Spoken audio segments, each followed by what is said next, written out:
whether we know it or not, every one of us has a gift inside of us that God has given. And that is our testimony. There is great power in being able to share and acknowledge the miracles that God has done in each of our hearts and in each of our lives.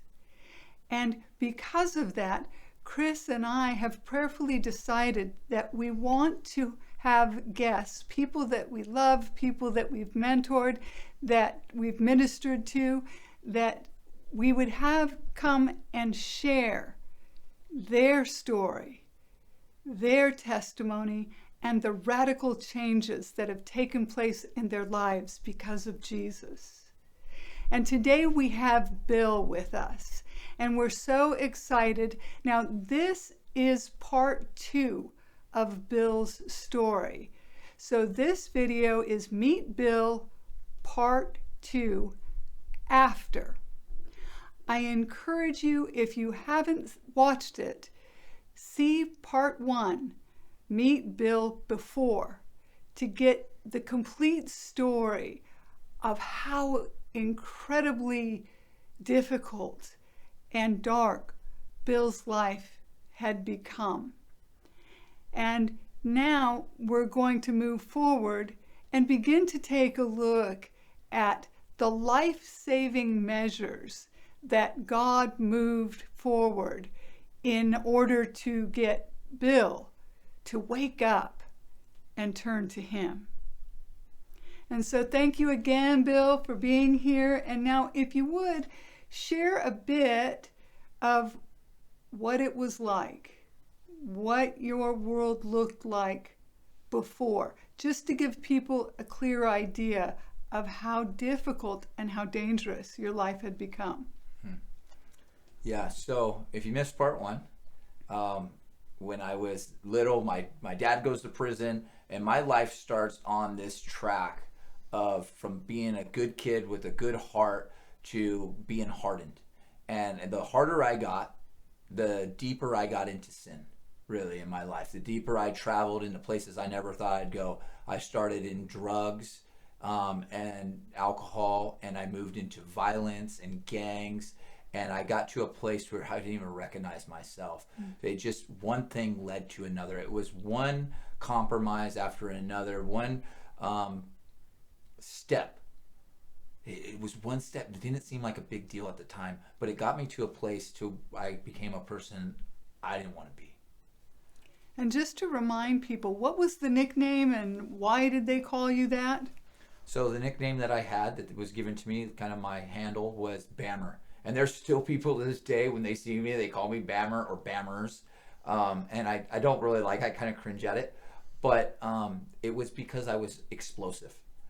It didn't take much to get me to fly off the handle. It didn't take much to get me to start swinging on people.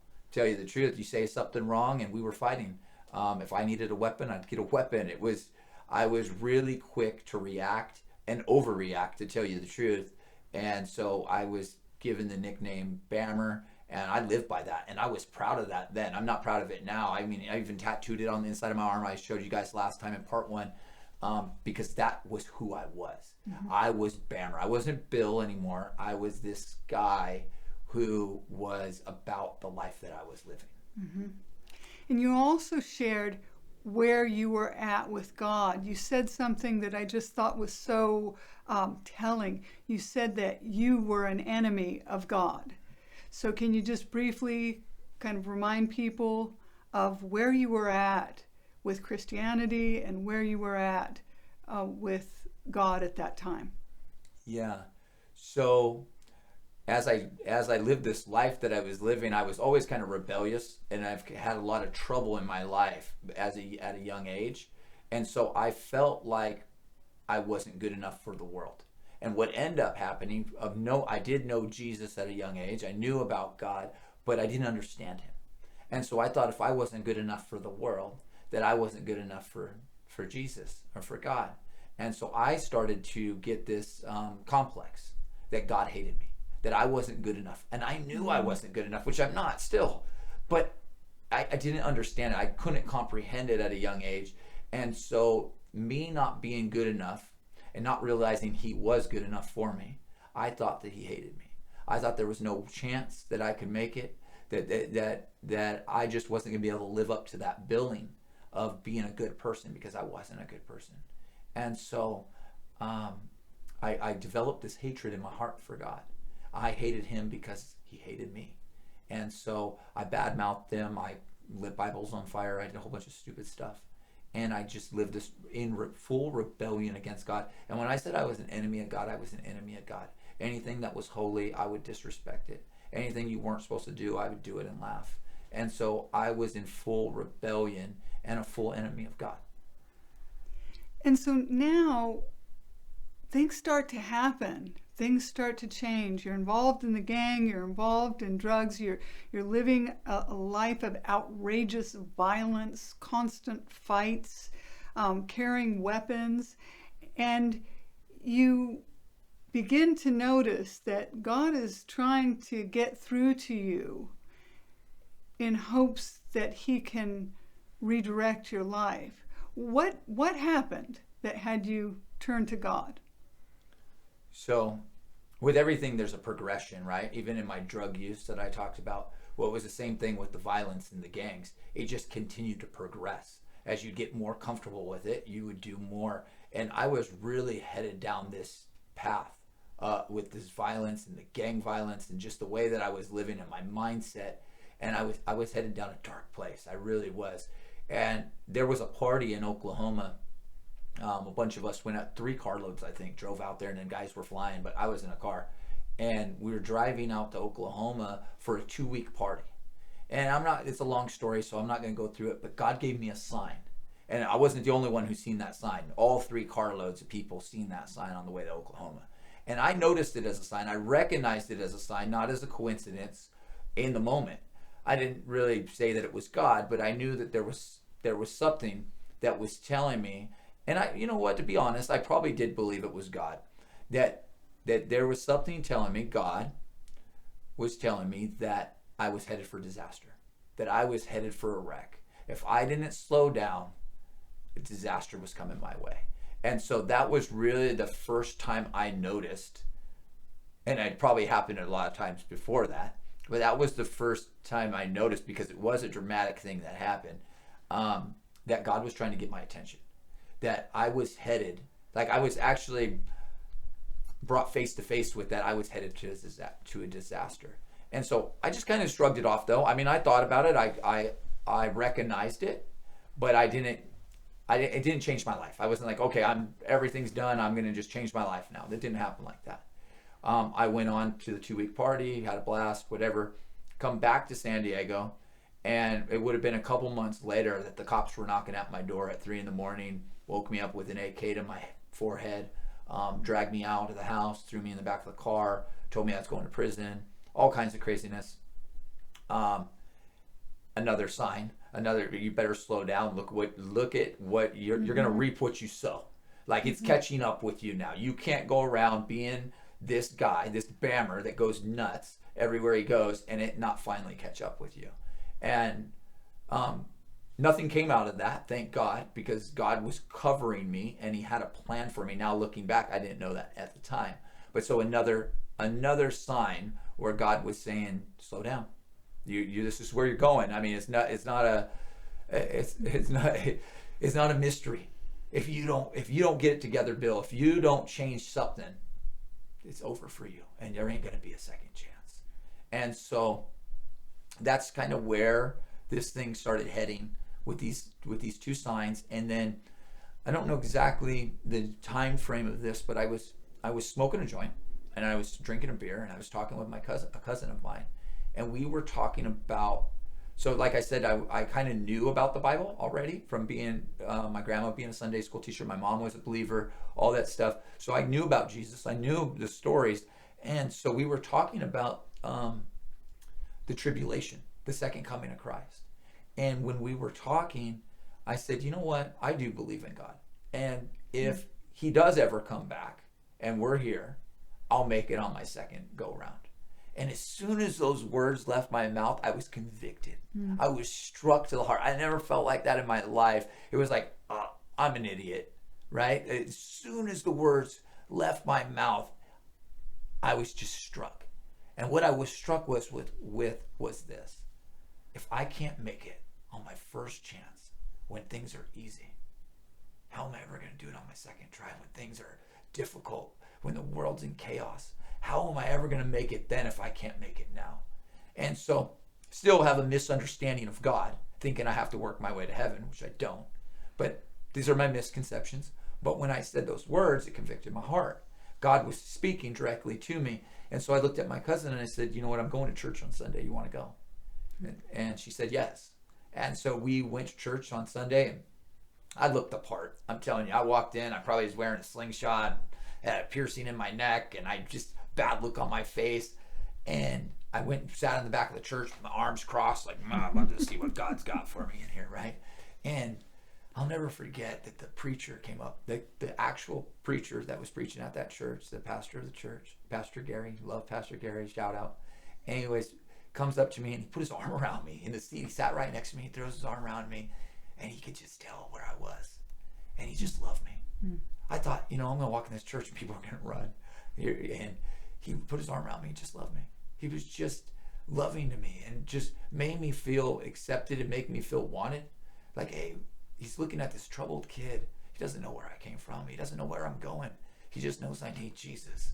And he was Jesus to me in that moment. And that started something new in my life at that very moment. And so that's so exciting that God was in relentless pursuit of you, even though you were doing your best to keep him at a distance and to run from him. And so what happened after that first day at church and the pastor and his kindness? What happened next? So nothing happens overnight, right? So it wasn't like I went to church and everything just faded away and all of a sudden I didn't have any violent problems. I didn't have any drug problems. I wasn't in a gang no more. It doesn't work like that. There's some steps that need to be taken. So, and to tell you the truth, I wasn't all the way all in yet either. This was one day at church. They did invite me to a barbecue. I think either that day or the second time I came, and I did go to the barbecue and realized there was people there that actually looked like they were having a good time. They were actually living a good life. And I thought, man, maybe this could be for me. And they treated me like I was one of them. They didn't treat me like an outcast. And so anyway, I was still involved in gangs. I was still involved in all this stuff I was. So here I am going to church on Sundays, and I'm doing dirt on Monday, Tuesday, Wednesday, Thursday, Friday, Saturday. And there's as I start to grow, as I start to have a connection with Christ, as I start going to Bible studies. I go down to the altar and give my life to Jesus, right? They have an altar call. I couldn't get up fast enough. I was pushing people over to get down there. I was ready, crying at the altar. But here I am the rest of the week. I'm still in a leadership position with the gang type stuff. I'm still leading guys. And so when I was at church, I was a church guy. When I was in the gang, I was a gang member. When I was doing that kind of stuff, I acted how I needed to act because I knew if I didn't, people get killed. That's how it goes down.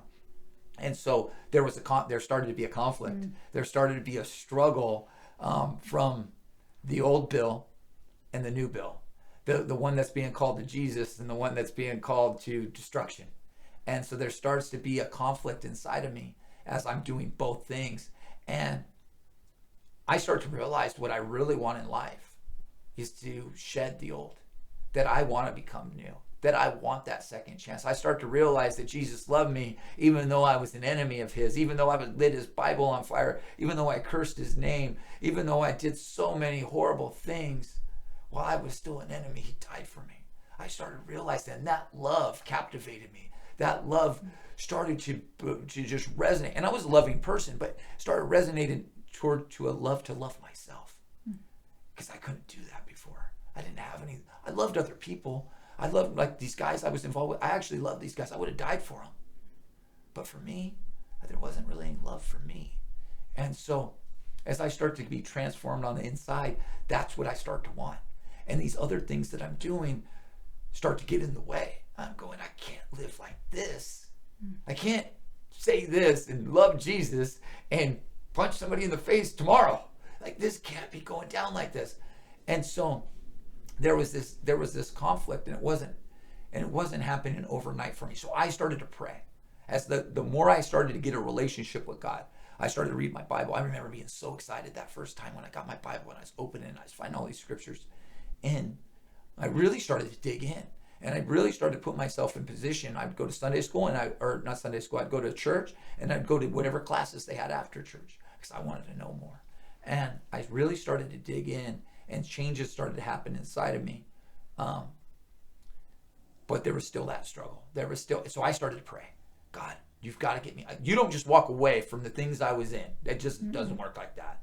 I wish it did. But you can't just turn around and go, all right, guys, peace, I'm out. Like, good knowing you. It doesn't work like that. You don't walk away and keep your friends. You don't walk away and keep your dignity. You don't walk away and sometimes even keep your physical life.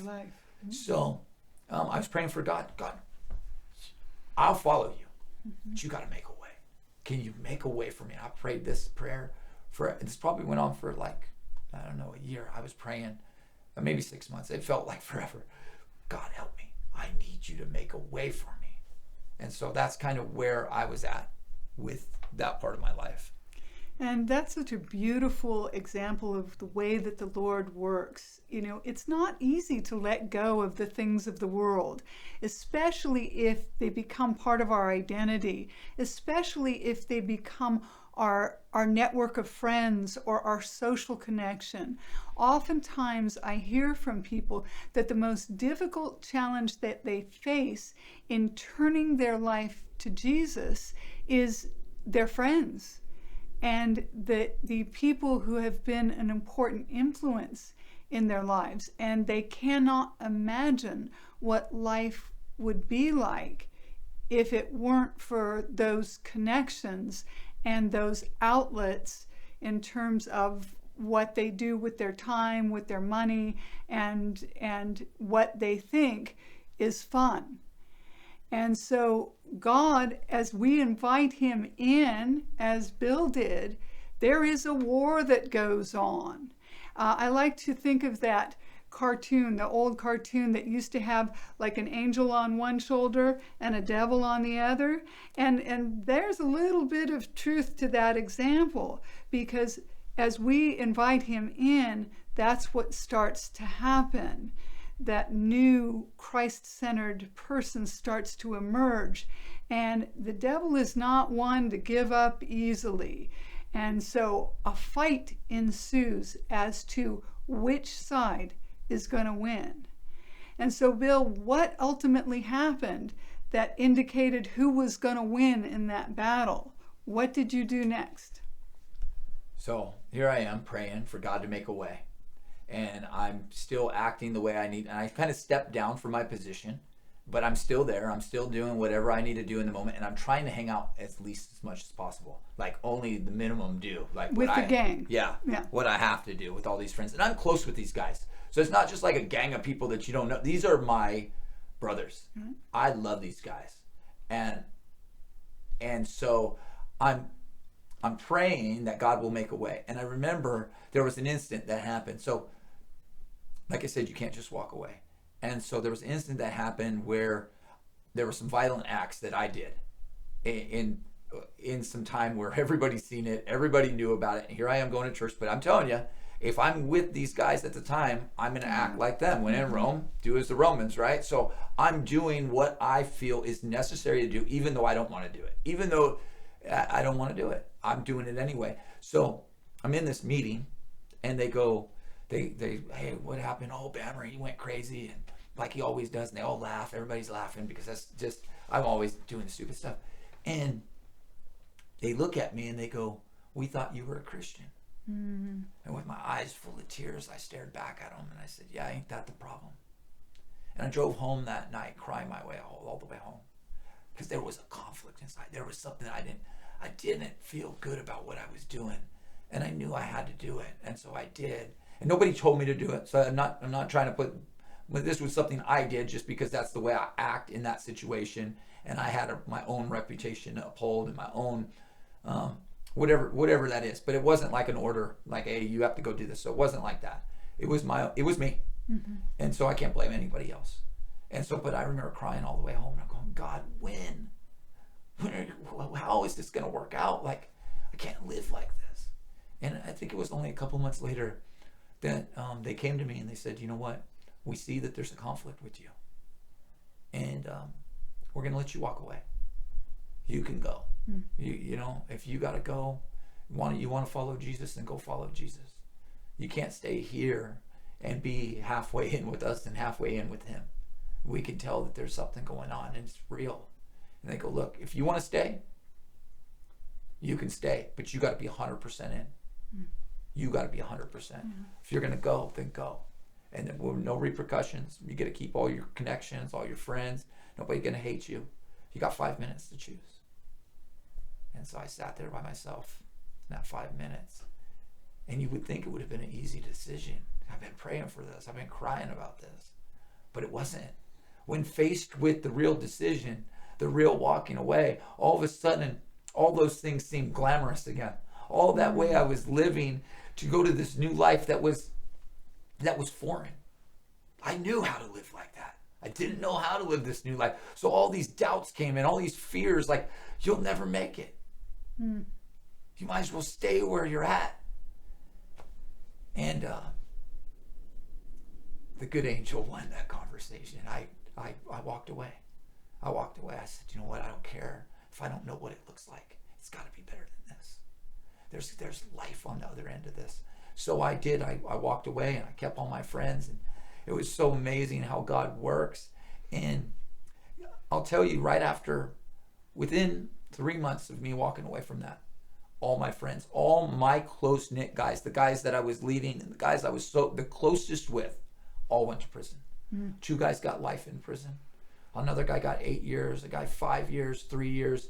I might even be missing some in there, but 7 years, there was another 7. So every single one of them that was close to me, and I did as much dirt, and I'm not proud of it. I'm not saying that to boast. I'm boasting in Jesus and what he delivered me from, as any of these guys. It would have been me. I would have been the one getting life. I would have been the one sitting behind bars. I would have been the one without another chance out here. And God delivered that from me. But I had to make the choice. So God did deliver me, but he left it up to me. Right. He left it up to me. So I could have chose, say, God, I still love you, but I'm going to choose to stay in this life because I don't know any different. And I would have got what I always got. You do the same thing you always do, you'll get what you always got. And that's what would have happened to me. I would have got what I had coming. But instead, I received God's mercy. Instead, I received a new life, and I got delivered from the punishment that I deserved in more than one way, which is super awesome that God delivered me from that and brought me into this new life. So I walked away, and I'm not going to say everything was perfect after that I never hit anybody after that or did anything I wasn't supposed to. But it was the step. It was the first step into my redemption, into getting Bill back, getting the little Bill back that I was supposed to be in the first place. And so what step did you take to further demonstrate your commitment to this life as a Christian? So at this point, so I'm 24 years old at this point in life. And I walk away from all that stuff and I am excited. I got a new lease on life. And so I was taking Bible courses. Eventually, I don't know how old I was at this point, but the church got me teaching Sunday school. So I got like 5th and 6th graders I'm actually pouring life into. And I'm really trying to shape up my life. Eventually I start teaching Bible studies. I go and I did a memorial service for a lot of those people. There's 300 of those guys I used to hang out with at a memorial service.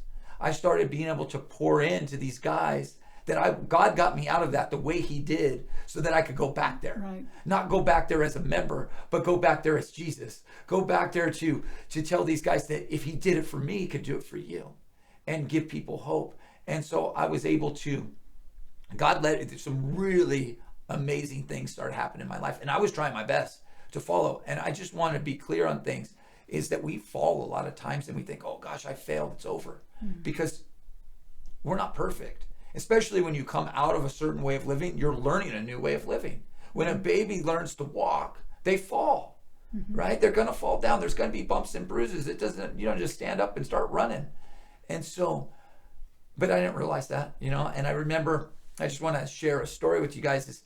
I remember I had this job, and the boss, so I've been fired 3 times in my life, all 3 times were for fighting. And so I had this boss, and I was working with these guys, and they knew me from before and now, and they were buddies of mine. They were involved in this stuff with me. And now I'm this new guy following Jesus, and they're going, wow, this guy's doing so great. And this boss, he ripped me off for $3,000. And so I'm standing in his office, and I'm fired up, and I go, am I off the clock? And he says, yeah, you're off the clock. And he stands up, he goes, why, what are you gonna do? Punch me? And I acted out of the flesh. I went back to my old self, and I laid into this guy. And then when he hit the ground, this is in his office, when he hit the ground, I went to jump on top of him to give him some more, because I'm just seeing red. And the secretary screamed, and she stood up, and the chair rolled. And this is how cool things happen, how God orchestrates things. This chair rolls, and it hits me right under the eye and gave me the biggest black eye I ever had in my life. This thing blew up so big. And I got fired, which was fine. And I drove home again. Here I am crying again, right? Big crybaby. I just always crying because I didn't want my life to be like that. But as I walked out of those doors, the 2 guys that knew me, they go, wow, that's a pretty cool Christian, huh? Again, I get that again. Like, this is the words that you're always going to hear if you're a Christian whenever you fail. People are so quick to judge you. They didn't see the internal struggle. They didn't see that, I acted like that. I didn't, and I'm not excusing it. But I didn't want to act that way. I acted on impulse. I acted out of the flesh, and I was wrong. And so I go home, and I remember laying in bed that happened on a Friday. And I'm laying in bed, and I'm just torturing myself. Like, I am so ashamed of myself. Like, look at where God brought you. He got you out of all that so that you can live like this. And I was so upset with myself. And so Sunday comes, and I got to go to church. And I'm like, you know what? I'm just going to dust it off. Because it'd been so easy to hide and let nobody know I have this big old black eye. It'd be so easy just to wait it out for a little while and not let anybody know what's going on with me. But I was like, no, I'm not going to let the devil steal from me anymore. I messed up, and I'm going to have to face the piper, and I'm going to go to church. So I go to church, and I have this big black eye, and there's Pastor Gary, and he goes, come here. So I walk over there, and I got my head down. I don't want to look at him. I know he can see my black eye. I wore sunglasses all the way into church, but I couldn't keep them on. And he goes, you got in a fight, didn't you? I couldn't even look him in the face. He knew my past at this point. And I go, yeah, I did. And he wrapped his arms around me.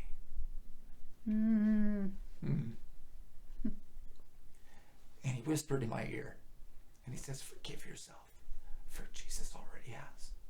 And that's what I needed in that moment. I didn't need to be convicted.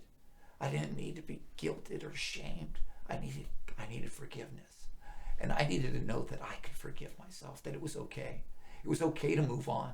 It was okay to pick up the pieces and try to do better. And not to excuse what I did, but not to allow it to be a stumbling block, but a stepping stone.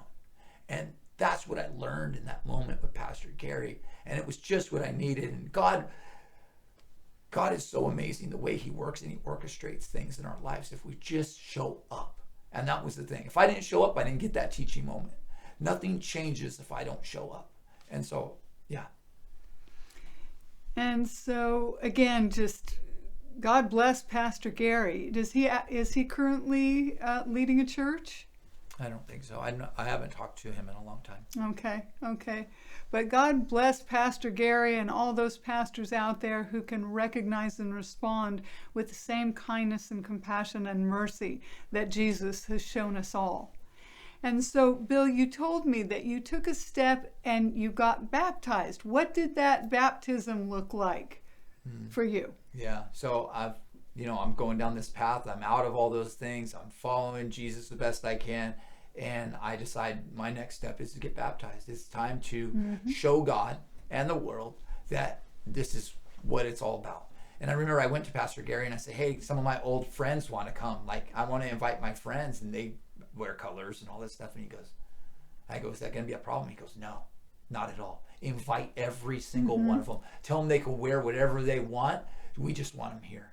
And so I got to get baptized and declare before all these people that knew me. They knew me as Bammer. I got to declare that I'm now belong to Jesus. That that I am following him, and that I have turned a new leaf, that I am dead to the world. As that's what that symbolizes when you're baptized, right? That I'm raising to life with Christ. And what an amazing thing that was to be able to do that. And it was a real turning point for me. And I never had felt like that before. There was something that hit me that day when I came out of that water. The Holy Spirit just touched me. And it was really awesome to experience that and be able to do it the way that I did it, in front of people. Like, again, I wasn't ashamed of who I wanted to become. Now, I was ashamed of the way that I had become that person, some of it, with the slip ups and stuff, but I wasn't ashamed of what I was after. I was okay with that. You could say what you want about it. I don't care. I know where that other life leads, and I wanted Jesus in my life. I wanted something new. So beautiful. And so here God is moving in your life so powerfully, and you're being able to minister and serve others. But then something kind of went wrong, and that wasn't just the final resting place for you at that time. So what happened that caused your life to get different again? Yeah. So,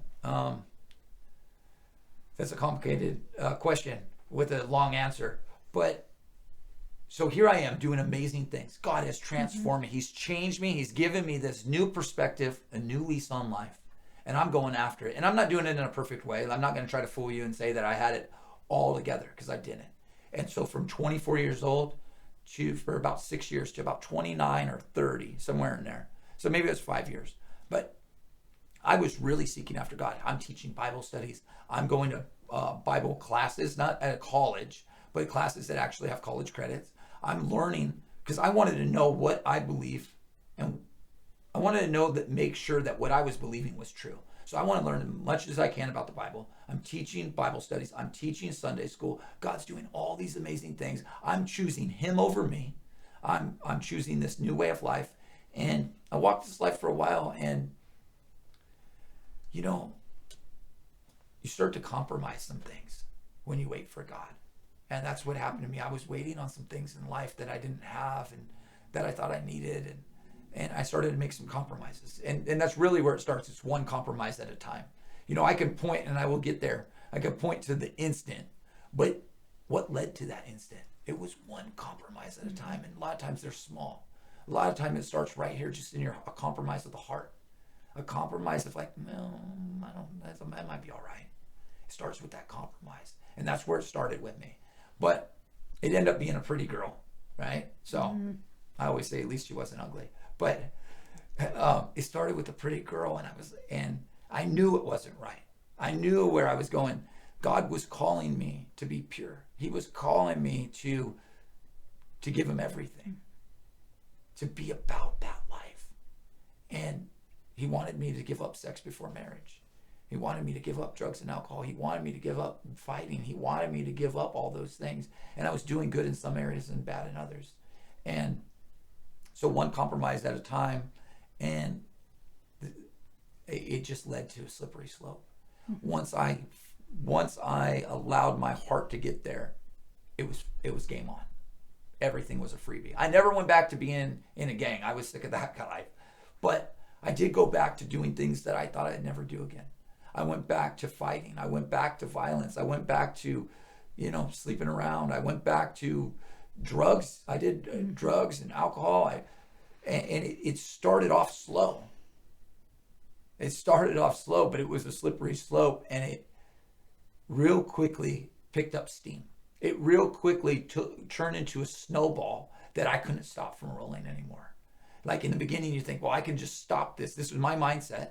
I can just stop whenever I'm ready, and I can just go back to Jesus, and everything will be okay, and we'll just call that a wash. He'll forgive me. right? And he will, but we don't have as much control, at least I didn't, as we think we do. And so I wasn't able to stop that snowball from coming down the hill, and it just kept gaining traction. And that girl wasn't the answer. She was gone in a month or two or months or whatever, however long it was. And then there was another one and another one, because I didn't get what I was seeking, because sin will never fill you up. And so every time I went after it, I just had to go deeper, because I wasn't getting, especially after knowing God. Oh my gosh, I thought the hole was big before I knew God. Now I had experienced real joy in my life. I had experienced real love in my life. I've experienced real happiness and purpose in my life. And I just sold out for a bowl of soup. I just sold out for something dying, something that was going to be gone tomorrow. And that if I didn't keep ingesting it, I didn't have it.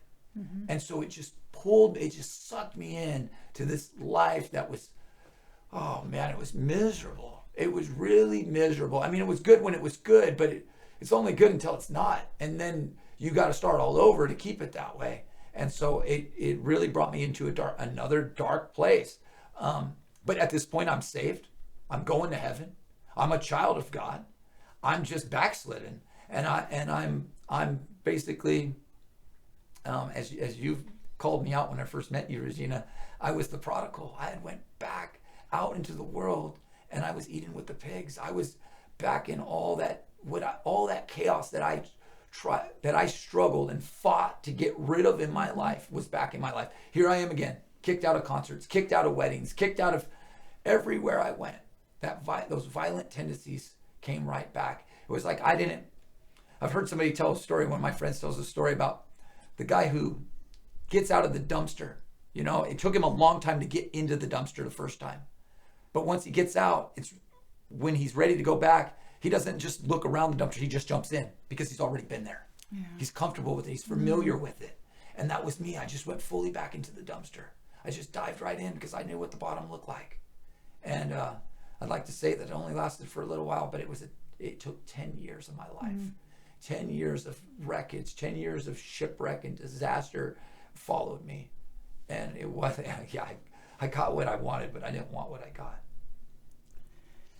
And now that you found yourself back involved in some of the things that you had previously walked away, were you ever at a point where you thought about just ending your life? Absolutely.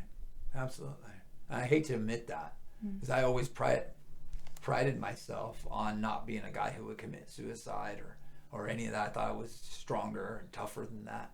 But, when it boils down, I wasn't any stronger than anybody else. I actually got to a point where I was suicidal. I was depressed all the time.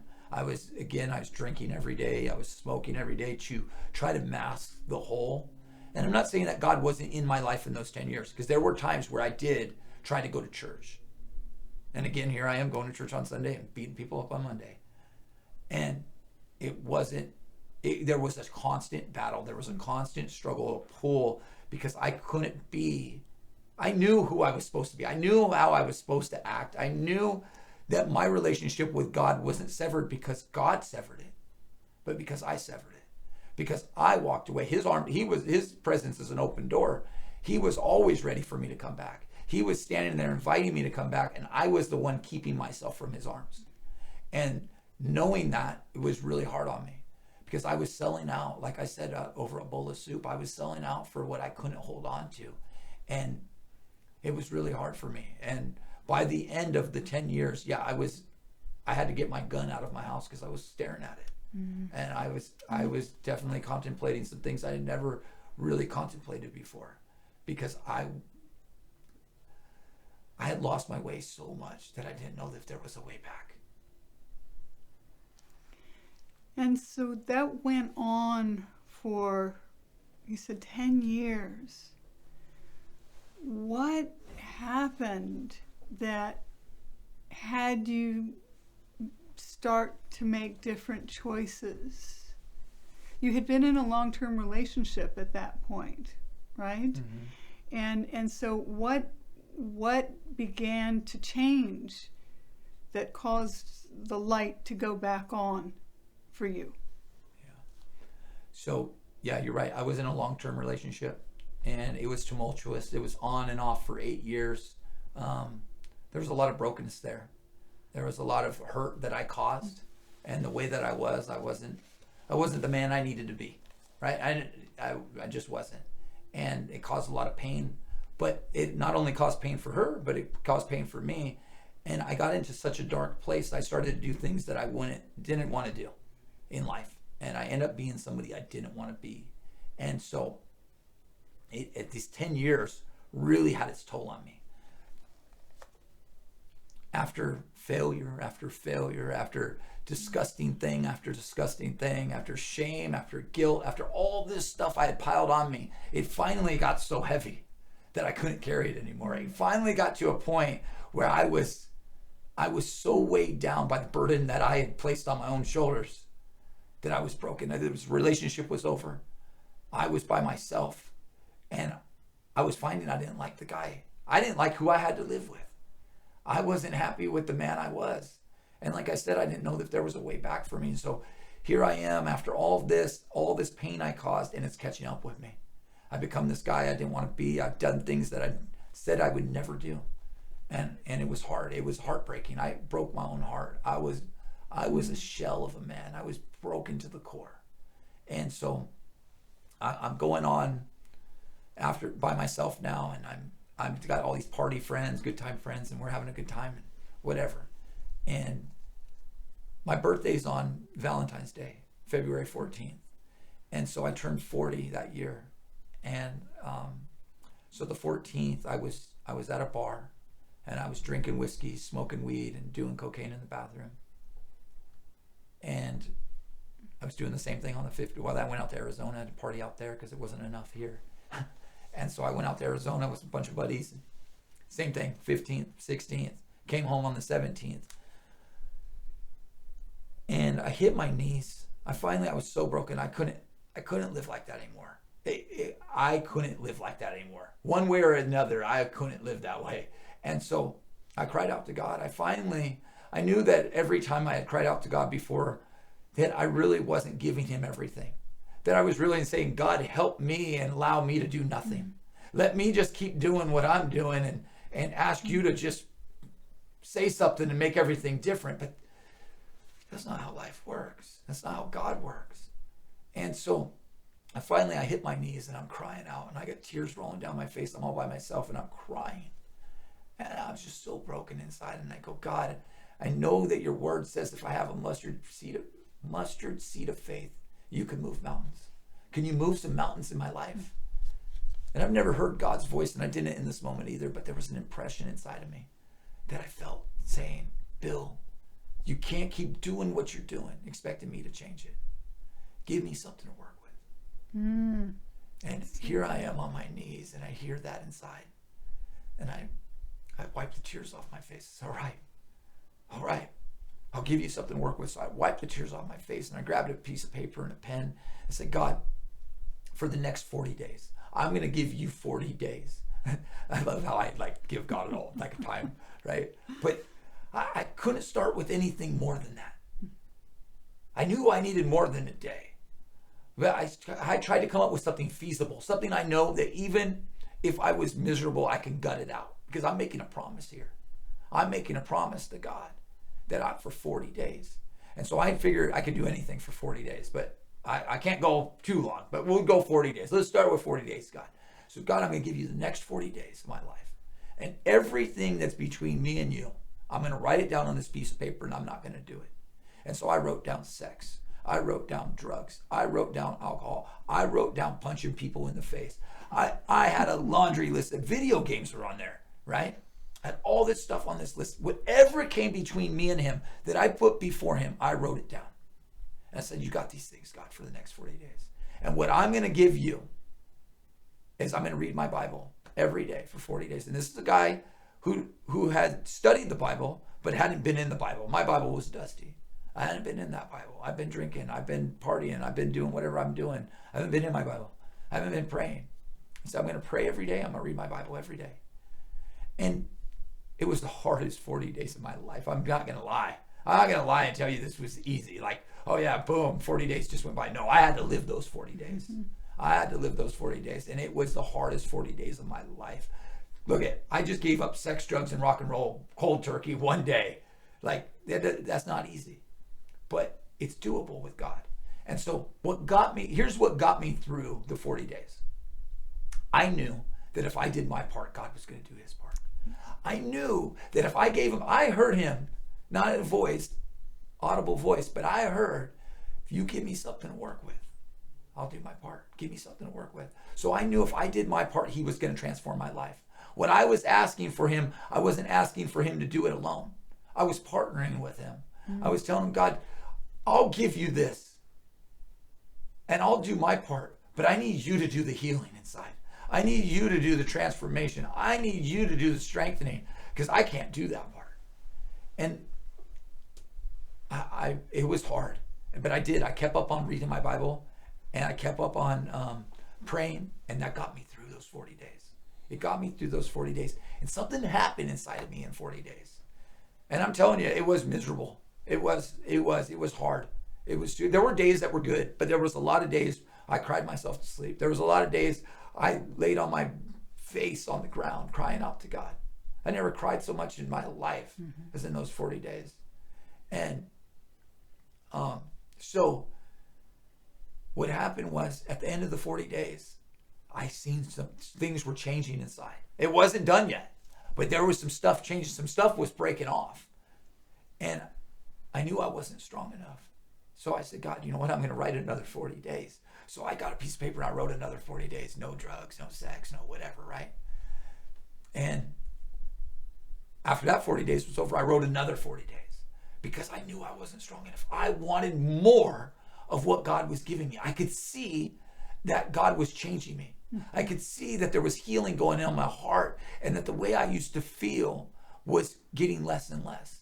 And I wanted more of that. I wanted that full restoration, and I didn't want to go back to that old life. And I knew if it was left up to me, trying to make my own choices without any commitment, that I was going to end up in a bad place again. So I started with 40 days, and now that was 2019, February 18th, 2019, and 40 days to forever. And so that was when Chris and I met you, was during that first 40-day stretch. You came to a meeting that we were conducting, and I so clearly remember seeing you. And I like to ask, when we have a meeting, how many people here know that you should not be alive? That for some reason, either by your own hand or by somebody else's, or wrong affiliations, or risky behavior, addictions, or illness, how many people know that you should not be alive? And I can remember looking around the room and seeing Bill with his hand up. As a matter of fact, at that group, the majority of the people in the room had their hands up. And so I remember too, that was where the Lord gave me a word from God for you that said that you were a prodigal son. And so for people who don't know what that story is, it's in the Bible in Luke, and it's about a good father who had an inheritance to give to his two sons. And one of the sons said, Father, I want my inheritance now. And he took that money and he went into another town where he partied and he caroused and drank and just basically threw his entire inheritance away. So much so that he ended up in the lowest of places. He was working for another person, and he was tending to the yard where the pigs were. And he was having to scrounge for scraps of food that were being given to the pigs. And now in this story, the tremendous thing that happens is what happened for Bill, that the man comes to his senses. He has a moment of clarity and he says, what am I doing here in this pit? What am I doing here scrounging for food with the hogs? Better I would go back to my father's house and submit to him and become one of his servants, because he treats them better than the life that I'm living now. And that's what happens. He goes back to his father, not sure of what his father is going to do.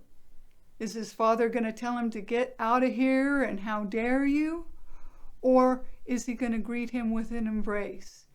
And as the prodigal story reveals and teaches all of us, the father not only embraces his son on his return, he throws a feast. He gets him a beautiful cloak and throws a banquet in celebration that my son, he was dead, but now he's alive. He was gone, but now he's returned. And so tell a bit about the story of your return to the Father's house and the embrace that you received. Yeah, the return is so awesome, because here when you're living like that, again, like she said about the prodigal son, you feel like, all right, I've wasted it. It's over. Mm-hmm. It's over for me. And here when I get back, God, what I did when I came back was I put myself everywhere I could in God's way. I said, you know what? I need him in every area of my life. I showed up to meetings I didn't want to be in. I did like Regina's meeting. And I remember going there, and I remember that word she gave for me, and I'm going, who is this lady? She never met me before. How does she know? Anyway, I was real shocked. I was like set back, but I'm like, all right, I'm coming back to this. And I'd bring all my friends, and she'd tell them all about their business, and I'm going, I didn't say nothing. But so really cool stuff started happening. And I just kept, but here's the thing. I didn't just go, God, you do the work, and I'm just going to sit around and wait for it to happen. I started stepping into that destiny. I started stepping into that. So I went to church, but going to church isn't enough. Like, that's just a starting place. That's just a place to build relationships and to build a foundation and to get fed a little bit and to get more connected. But we need, for me, and I think for everybody, that we need to be connected in more ways than just going to church on Sunday. It's not enough.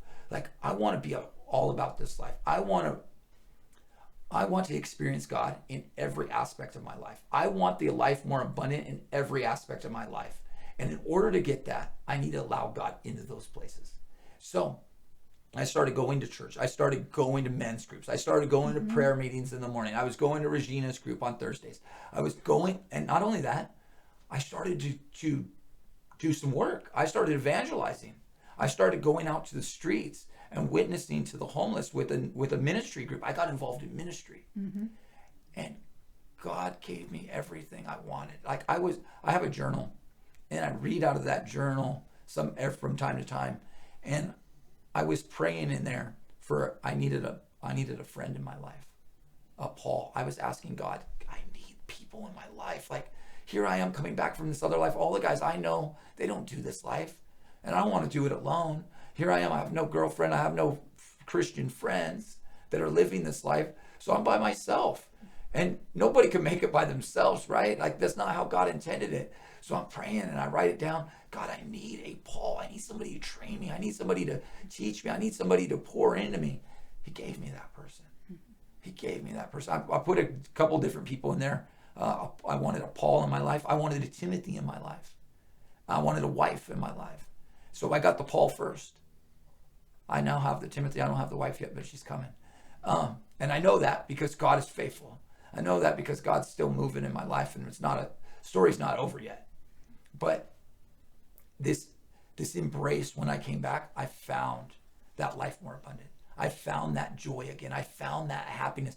Things that I thought, I have in my journal written on this one day. So 12 days in, I went snowboarding. It's the first time I ever went snowboarding without drinking. without smoking. Normally my get up is I bring a bottle of vodka Red Bull, I mix it in a water bottle, I put it in my pocket, I have a little thing of joints. On the way up, I smoke a joint and I drink my Red Bull. I snowboard down, I get a shot. I do the same all day long, right? So I go, now I'm trying to live this new life. And I'm like, well, what am I doing? Like, how do I do this? Like and I went with my brother.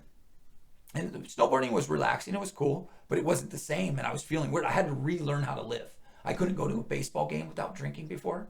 And so now I'm going to a baseball game and I'm looking, oh man, michelada, I want that. But life was changing for me and I had to relearn how to live. But when we give up the stuff to God, it feels this is how it is. When we give it up, it's hard to give it up. But God's going to replace it with something. And he's going to replace it with something more meaningful, more desirable, more that you get more satisfaction from. And so this life abundantly started to hit me. But when I'm driving home from that snowboarding trip, I remember this clearly. My brother fell asleep in the passenger seat and I'm driving. And my flesh was crying out. 12 days into my 40. My flesh is crying out for drugs and alcohol and sex and all this stuff. And my mind is telling me, you're going to be miserable like this. You're going to always feel the way you do today. And I remember I wrote that, and then I wrote a declaration about how that was a lie and how my life was going to be full. My life was going to be satisfying. It was going to be worth living. I was going to have joy and happiness. And then I ended it with a prayer. But it doesn't mean that I didn't have to walk through that day where I felt like that, because I did feel that way that day. And that's how we get sometimes. But the cool thing is I don't feel like that ever anymore. I don't suffer from depression anymore. I don't suffer from anxiety, and I don't need alcohol to have a good time. I don't need weed to calm me down. I don't need any of that. My life is so much more fulfilling now than it has ever been, even in that first walk. So much better because I'm fully surrendered. I'm all in, Jesus. If you don't want it for me, I don't want it. I'll walk away from anything for him because I know what I give up, he'll replace with something more. He won't be outgiven. He's a debtor to no man. And so I just love how God works. And so, yeah, I did get to experience this reconnecting with all these people. And I started getting all these different people in my life that loved me and poured into me. And those relationships that I desired, they started to come. And that didn't all happen overnight, but it happened. I just had to believe. That's the real key, was believing it. And we look at scripture now, and the way I look at scripture, I look at all these great men of faith, and they all had to believe something they couldn't see. They all had to believe for something that they didn't have in the present time, and there was no indication that it was showing up except for God was telling them, if you follow me, it will happen. Same thing. Same thing with us in our walk with God, and that's what happened for me. And also, another different feature of your time with the Lord this time is that you were willing to allow the Lord to minister to you and bring some healing and some deliverance in your life. And so can you speak just a little bit about the importance of that in being a difference in terms of what you've been willing to do this time in your life? So as far as deliverance and the healing process, right? I think the first time when I was really walking with God, I didn't really want to look back to those things. I was just quick to shed them. Like, all right, well, we're just done with that. Let's just move on. And I never went through any healing process. I never went through any deliverance. And some of those things, not all of them, reared their ugly head later because they were still there. Because I never got rid of them. I never worked on it. I've always been the type of guy where I don't want to actually work on things. I just want instant gratification, instant satisfaction. Like, okay, that's no big deal. It's gone. I'll be fine. I'm a tough guy. I got this, right? But they come back. And so it's been really amazing on this journey that I'm on now that I know that I can't bring those things with where I'm going. God has a future for me. And I can't bring my past with me. I can't bring my past hurts. I can't bring my past mistakes. I can't bring my past failures. I can't bring my past addictions, my past feelings. I can't bring that stuff with. It's got no place with where I'm going. God has a future for me. And that future is amazing. And so I got to get these things healed up. They're going to be scars, but they don't have to be wounds. They don't have to be open. They don't have to be infected.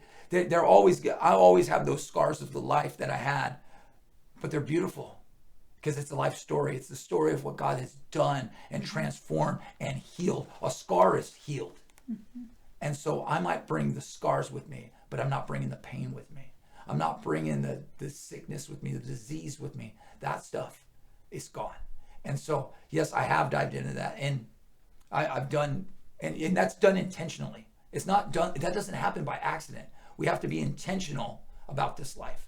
We have to be intentional. You don't get healed. Like if you have a big cut in your arm, it could heal on itself, but without like a little bit of, taking care, washing it out, putting some medicine on it, doing some things, it's not just going to heal right.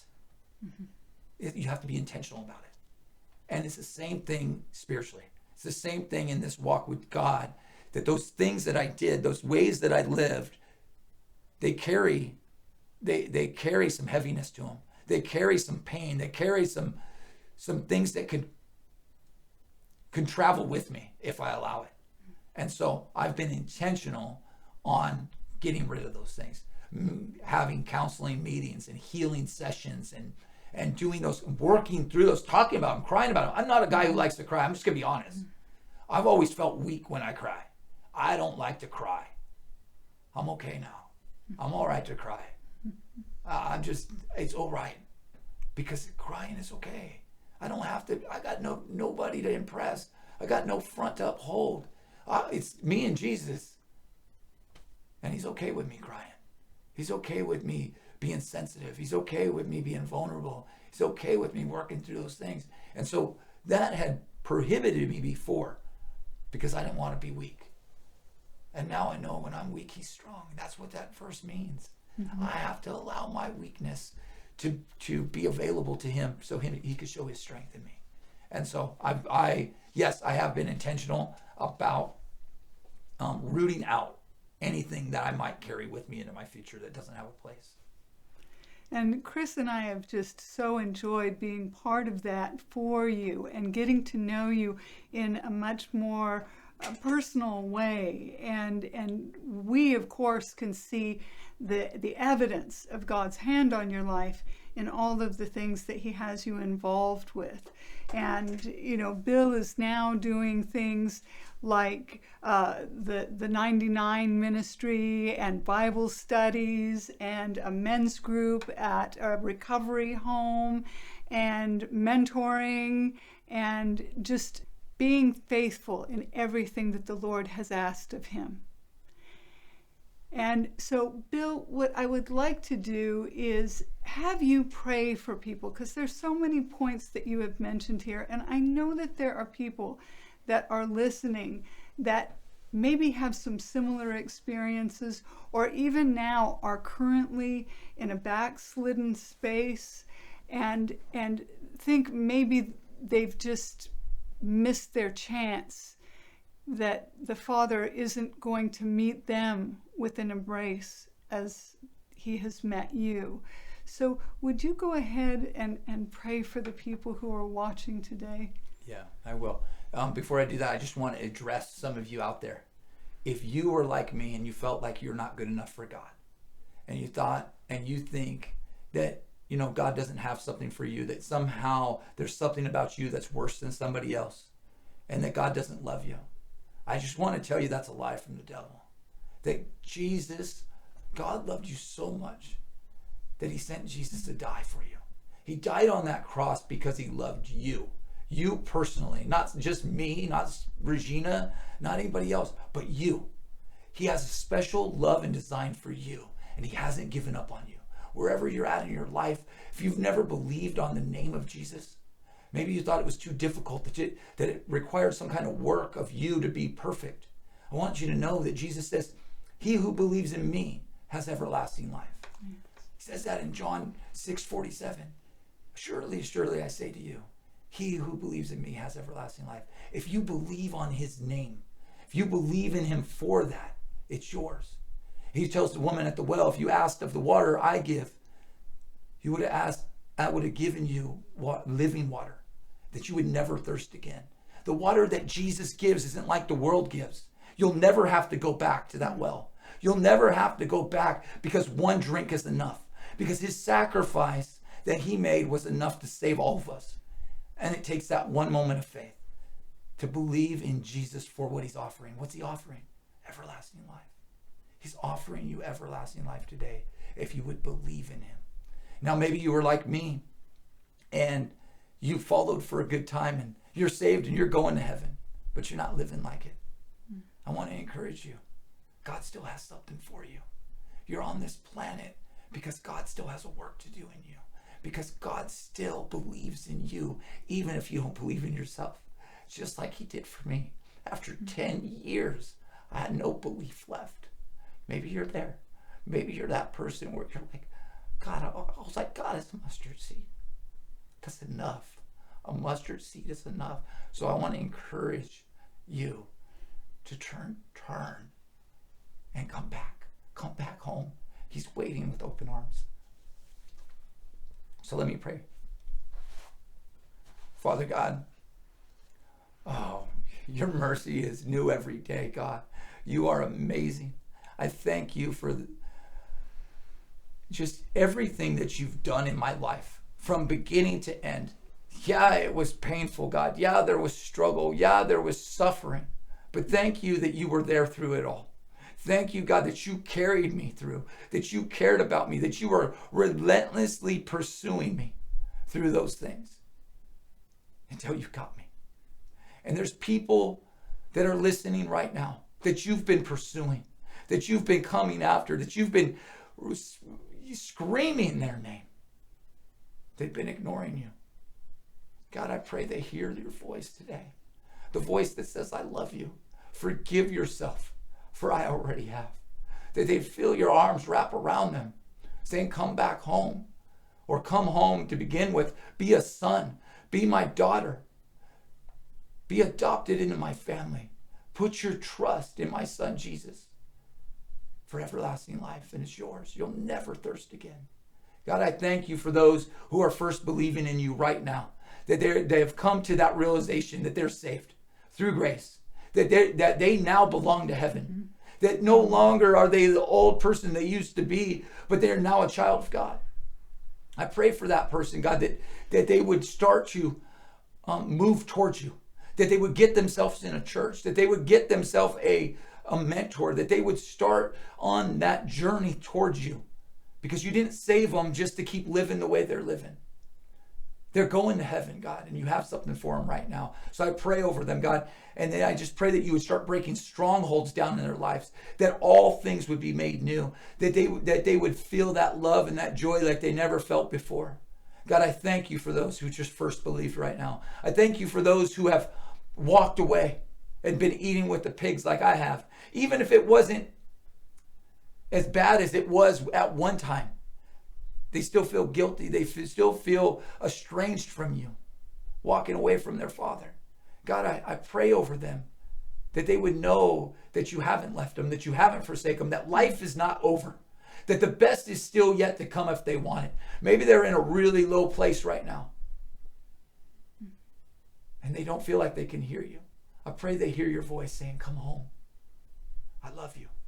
I got you. I'll help you. I'll walk with you.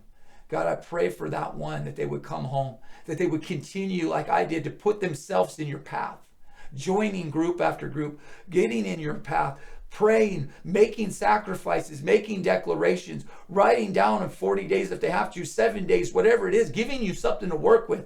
That those people out there that want life, but they don't know how to get there. God, I pray that you would help them to design a way to give you something to work with, to take whatever it is out of their life.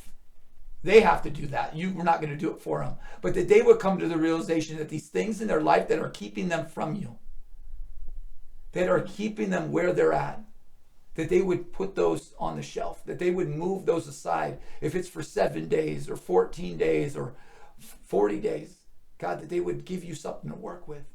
and watch you transform their lives. Watch you do a work that they couldn't do on their own. Watch you do something that they didn't realize they still had life in them, that there was still something for them. They didn't realize they could be so happy. They didn't realize there was so much joy in life, but that it's for them. So God, I pray for everybody listening, God, that you would move in their heart, that your Holy Spirit would touch them today, and that you would give them that freedom that you've given me, that you'd give them that love that you've given, that they would be able to find that joy in you like I have, and realize they don't have to live the way they've been living, that there's a life more abundantly. God, we thank you and we praise you, and it's in Jesus' name we pray. Amen. Amen. Thank you so much, Bill. Thank you for your honesty. Thank you for just being genuinely who you are and sharing just the miraculous, merciful transformation that is part of your life. And Chris and I, we love you, and we are so excited to see all of the ways that God is going to use you. We're so proud of your willingness to lay it all down, to put him first, and to be as passionate for the kingdom of light as you were in the kingdom of darkness. Thank you. Thank you.